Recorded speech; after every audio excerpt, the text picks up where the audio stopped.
বিশ্বব্যাংক আর এডিবির পরামর্শে সরকার যে পথে হাঁটছে তা বাস্তবায়িত হলে পল্লী বিদ্যুৎ খাত সম্পূর্ণ বাণিজ্যিক খাতে পরিণত হবে।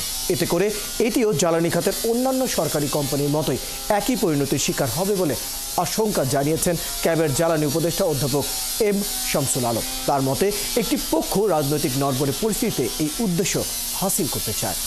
ফরহাদ ইবনে মালিকের প্রতিবেদনে বিস্তারিত। গেল ২রা জুন লাগাতার আন্দোলনের ১৩তম দিনে ৭ দফা দাবিতে রাজধানীর শহীদ মিনারে জড়ো হন দেশের বিভিন্ন জেলা থেকে আসা পল্লী বিদ্যুতের কর্মকর্তা কর্মচারীরা, যেখানে একাত্মতা ঘোষণা করেন বিভিন্ন রাজনৈতিক দলের নেতারাও। এর আগে পল্লী বিদ্যুৎ সমিতিগুলো ও পল্লী বিদ্যুতায়ন বোর্ড একীভূত করে একটি অভিন্ন সার্ভিস কোড বাস্তবায়ন, অনিয়মিত কর্মীদের নিয়মিতকরণ সহ ২ দফা দাবিতে ২০২৪ সালের জানুয়ারি থেকে সারা দেশের ৮০টি পল্লী বিদ্যুৎ সমিতির প্রায় ৪৫,০০০ কর্মকর্তা কর্মচারী আন্দোলন করে আসছে। বিগত আওয়ামী লীগ সরকারের সময়েও একই দাবিতে আন্দোলন করছিলেন তারা। বুধবার ঢাকা রিপোর্টার্স ইউনিটিতে ভোক্তাদের সংগঠন ক্যাবের সংবাদ সম্মেলনে উঠে আসে পল্লী বিদ্যুতের সংকটময় পরিস্থিতি। বিভিন্ন ধরনের যে বেনিফিট।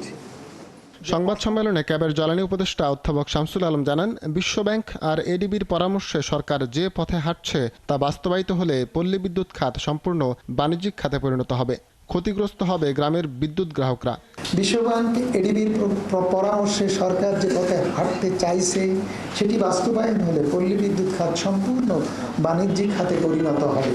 তাতে এ খাত এনার্জি খাতের অন্যান্য সরকারি কোম্পানির অনুরূপ পরিণতির শিকার হবে। এ সময় রাজনৈতিক অস্থিরতাকে কাজে লাগিয়ে একটি পক্ষ বিদ্যুৎ খাতকে আমদানি নির্ভর বাজারে পরিণত করতে চায় বলেও অভিযোগ করেন তিনি।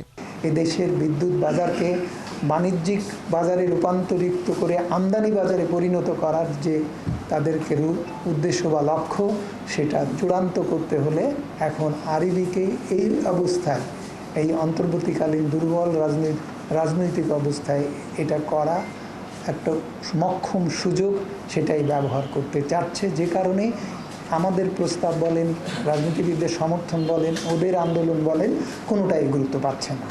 সংকট সমাধানে পল্লী বিদ্যুতায়ন বোর্ড ও পল্লী বিদ্যুৎ সমিতিকে এক ও অভিন্ন চাকরির আওতায় আনতে সরকারের প্রতি আহ্বান জানান তিনি। ফরহাদ ইবনে মালিক, ৭১, ঢাকা।